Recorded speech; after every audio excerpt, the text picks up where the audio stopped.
All right, guys, I'm going to go over my strategy for winning the keep. I'm going to try to do this as quickly as possible. It's a lot to go over, so pay attention. With this strategy, it's important that you and your teammates, whether it be quads or trios, all understand what your objectives are. The first objective in order of business is to clear the keep. All right, you got to clear all the enemies out of there before you do anything else. The second order of business is to get a loadout. Also, once you have a loadout, it does help boost your confidence. You have your perks, you have your tacticals, you have your lethals. And if you wanted to maybe get a different loadout or different guns that weren't necessarily set as favorite, you have that option. Once you get a loadout, your team needs to pop a UAV.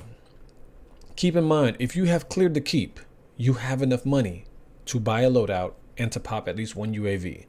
With that UAV, you are determining whether there are enemies still in the keep. If there are, we're going back to step number one. We're clearing the keep. As a unit, we now have a UAV pop. We now see where they are. We head to them and we go clear them. If the keep's empty, then we can move on to step number 4, which is whatever the fuck you want to do.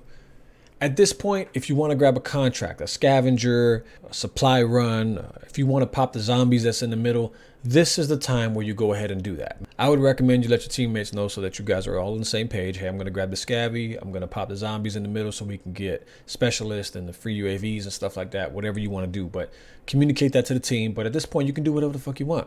You have a UAV popped as well. So if you want to push teams, you now know where the nearest teams are. You can develop a plan to push those teams. How we get into the keep is also really important. Now, if your flight path is east to west, check out this fancy little graphic I made for you motherfuckers. Hope you enjoy it. If your flight path is east to west, okay, that's this direction. Boom, boom, boom.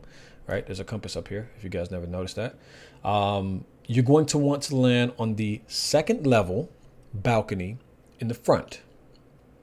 Don't know what that looks like? Well, lucky you, I have a picture of it. This orange mark, that's the second level, those double doors. I was traveling from west to east. The closest balcony to the flight path was this one here. Okay, so that's what I marked. That's where we all dropped. For call out's sake, it's important to note that this is the first level. We're dropping on the second level. There is a third level, and then there is a roof. I don't drop bottom level because one of the biggest rules for any battle royale or any first-person shooter or any shooter game, period, is try to get high ground, try to have cover. Okay, you need to always try to be thinking about that when you're navigating through a map. So the bottom floor is automatically not it. Well, second floor doesn't have high ground because there's still third floor. Okay, yes, you're right. However, the second floor has a good amount of loot, and if there is anybody on the third floor, you'll hear their footsteps. So you have the audible cue, somebody on the team is going to hear them, and then you can deal with them. So in order to clear the keep, which is rule number 1, here's what we need to do, and we all got to be on the same page about this, okay? First thing we need to do is grab a gun or 2 if you can, ideally SMGs, because most of the fighting in here is going to be close quarters.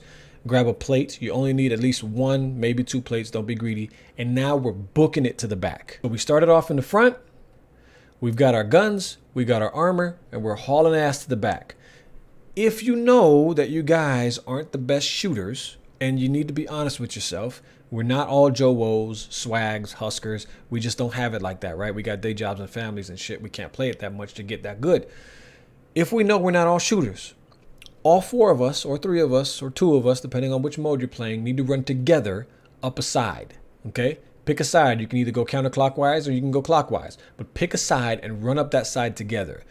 The reason I prefer to drop in the front when possible is because it makes the people who drop in the back lay their guard down a little bit.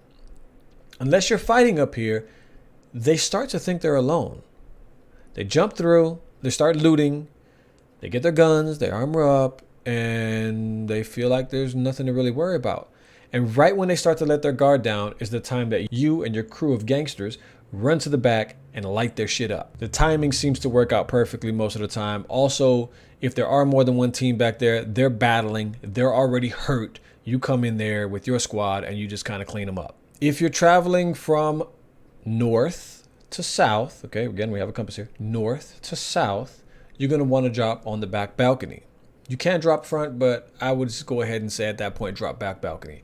To do so, you guys need to be paying attention. You need to mark the back balcony ahead of time. You need to angle your camera to the back balcony, and you need to be tap and jump as quickly as possible. Because trust me, you ain't the only one going there.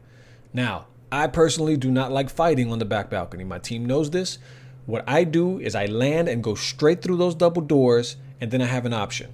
there's always a box to the left and the right of those double doors. You can pop that box, grab the first gun that comes out there and start aiming down sight because somebody else is coming through that door behind you. Or you can jump over that to the dining room table and loot that area, try to get a gun, and then run back upstairs and watch those double doors. Because again, somebody's probably coming through those things. So those are easy kills for you. If you land in the back and you go through those double back doors, there's a couple areas here it's important that you understand how to call out. Sorry, the image is not that pretty, but anyway, you get the idea. You go through the back doors. You got these two rooms over here that can be a little confusing. The room to the right, if you're coming through the back doors, I call the study. That's because it has a bunch of books in it. Go figure. The other one to the left is called a bar. Why would I call it a bar? Because it has a fucking bar in it. Okay, I don't have a picture of that one, but you've been in there. It has a bar. It's really annoying if you get stuck behind it. There's some kind of weird little glitch where it's just really hard to move behind the bar. So, bar, study. You got stairs on both sides, okay? And then you have the dining room table. That's that big long ass table that has gold on it, okay? You have the balcony. When I say balcony, I'm talking about this balcony that's outside these doors. And then you have the back door, which is what I'm coming through right now. So keep that in mind when you're talking to your team. If I say somebody's out the back door, I'm talking about this. Somebody's on the balcony, I'm talking about this area over here. Study, bar, stairs, okay? Dining room table, they know they're in the middle, all right? So now we got our call outs. Communication is super important. Knowing what is also very important. Speaking of knowing what's what, another thing that's pretty important is knowing where the buy stations are and also how to navigate the keep. There's a buy station in the front of the keep, a buy station in the back of the keep. There's also a buy station east and west of the keep. We don't say left or right because we don't know which way our fucking teammates are facing when you say that. So if I'm facing you and you say left, my left is not your left. We're going to be going to different buy stations. So for that reason, I use east and west for these buy stations that are on the side. Ideally, you want to be using straight up north, south, east, and west, but to make things simple, front, back, east, west. Also, pro tip for the buy station out back. If you buy your loadout back here and you aim straight up in the air, straight up till you can't aim straight up anymore and then throw your loadout, you will find that the loadout will land nice and safely right there. Not on the roof, not on that upper tier level that no one can reach. It just gets stuck up there. You can only get it if you're coming back from dying or dropping from a helicopter. Right there. Every time, put your ass to the buy station, look straight up till you can't look no more, and toss it. It's going to land right there nice and safely. And finally, now that we have cleared the keep, we have gotten our loadout, we have popped the UAV, there's no more threats, we have done whatever the fuck we wanted to do in the keep. One of the main reasons I drop here is because it is a central location with good outs and ways to navigate the map depending on the circle. I will either go to the cinnamon roll, that's what I call this right here, because I fucking love cinnamon rolls and I didn't know what else to call it. You call it whatever you want. Or the church cinnamon roll, that's this guy right here, okay? I will navigate to either one of those. If the circle pushes over the water back here and like a piece of the winery, then we have a decision to make. Either we want to cross this street towards the winery, can be a little bit dangerous, but doable. If you want to take a safer route, you go back behind this building here, this house over here, and down into the bay. Now, going back to what I said earlier about high ground and cover, this is not an ideal spot to get caught in. So you want to make your way through here as quickly as possible over to these shacks. There's a buy station back here that you guys can use. If not, you're in good positioning to kill anybody that's coming down this hill here or anybody that's coming from the beach, and just overall good positioning if the circle just happens to land in that area. It also allows you to run around to the camp or push the winery if you want. You can push bottom winery, basement. You got a lot of options there. But that's, again, we started at the keep, which is a centralized location. We have options for the cinnamon rolls. We have options for the bay area if it pushes that way. We've got options, but we have to clear the keep, get a loadout, pop a UAV, and then decide.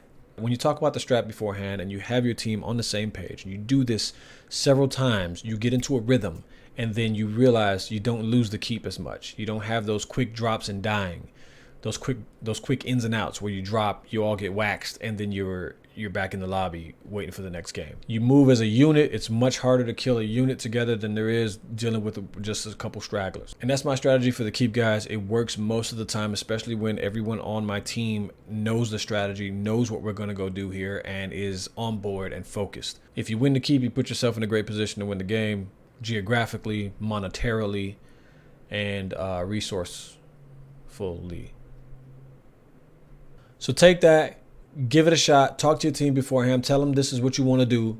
Try it at least 5 to 7 times before you give up on it, and see if you have any success. If you have any success, please drop it in the comments below. Let me know how it went for you. If you have a better strat, you have better ideas, you tried something different that worked really well for you and your squad, let me know what that is too, because I would like to try it as well. Don't be stingy. If you got anything valuable from this video, if maybe you got a W, or maybe you feel more confident about dropping the keep, hit me up with a like, consider subscribing, or at the very least, share the video with your team and give it a shot. Thank you guys for tuning in. Appreciate you, and I'll see you on the next one.